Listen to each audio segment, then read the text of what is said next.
अस्सलामु अलैकुम वरहमतुल्लाहि वबरकातुहू। ज़िक्र का मफ़हूम। अल्लाह ताला के अवामिर में अल्लाह ताला के ध्यान के साथ मशगूल होना।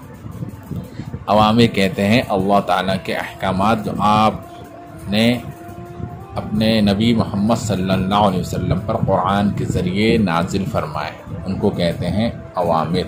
अम्र कहते हैं अल्लाह के हुक्म।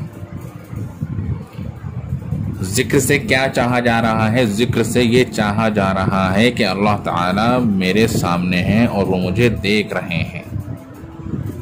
इस ज़िक्र को हासिल करने की और इस ज़िक्र की कैफियत को महसूस करने की और अल्लाह ताला के ध्यान को बढ़ाने के लिए 3 तरह की मेहनतें हैं, जिसकी पहली मेहनत यह है दावत देना, मश्क। दूसरी मेहनत है जो हम दावत दे रहे हैं उसकी अमली मश्क करें। तीसरा है दुआ मांगना, या अल्लाह जिस चीज़ की मैं दावत दे रहा हूँ या जिस चीज़ की मश्क में दे रहा हूँ, या अल्लाह उसके अंदर मेरी मदद फरमा। मेरे दोस्तों, ज़िक्र का मतलब सिर्फ तस्बीह का पूरा करना नहीं, ये तो सबब है अल्लाह का ध्यान करने के लिए। असल में ज़िक्र कहते हैं अल्लाह के ध्यान को, क्योंकि जितने भी आमाल हैं वो सिर्फ अल्लाह के ध्यान लाने के असबाब हैं, इसलिए इनको तबान ज़िक्र कह दिया जाता है। तिलावत ज़िक्र है, नमाज ज़िक्र है, तस्बीह ज़िक्र है, ये सब ज़िक्र हैं। ये सब ज़िक्र क्यों है कि इनसे अल्लाह का ध्यान मकसूद है, इसलिए इनको तबान ज़िक्र कह दिया गया। वरना असल में मेरे दोस्तों, ज़िक्र तो अल्लाह के ध्यान को कहते हैं। अक़ीमिस्सलात लिज़्ज़िक्री, कि नमाज को कायम करो मेरी याद के लिए।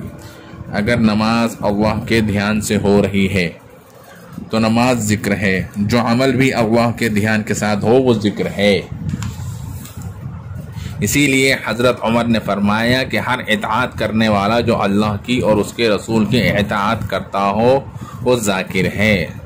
अब हर अमल में अल्लाह का ध्यान पैदा करने के लिए अल्लाह का ज़िक्र है कि जो अल्लाह को याद करता है अल्लाह उसको याद फरमाते हैं।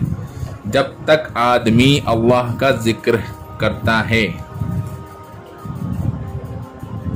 और अल्लाह के ज़िक्र में उसके होंठ हिलते रहते हैं, अल्लाह की ताकत और मदद उसके साथ होती है। अल्लाह पाक उसे अपनी मोहब्बत और मग़फ़िरत अता फरमाते हैं।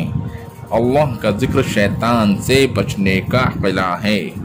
अब ज़िक्र की हकीकत को हासिल करने के लिए भी 3 काम करने हैं, जैसा कि पहले बताया। पहला काम दावत, एक मुसलमान को अल्लाह का ज़िक्र करने पर इस दावत के ज़रिए से आमादा करना कि हर मुसलमान अल्लाह की ज़ात का तारुफ कराने वाला बन जाए, अल्लाह की तारीफ़ें करने वाला और तज़किरे करने वाला बन जाए।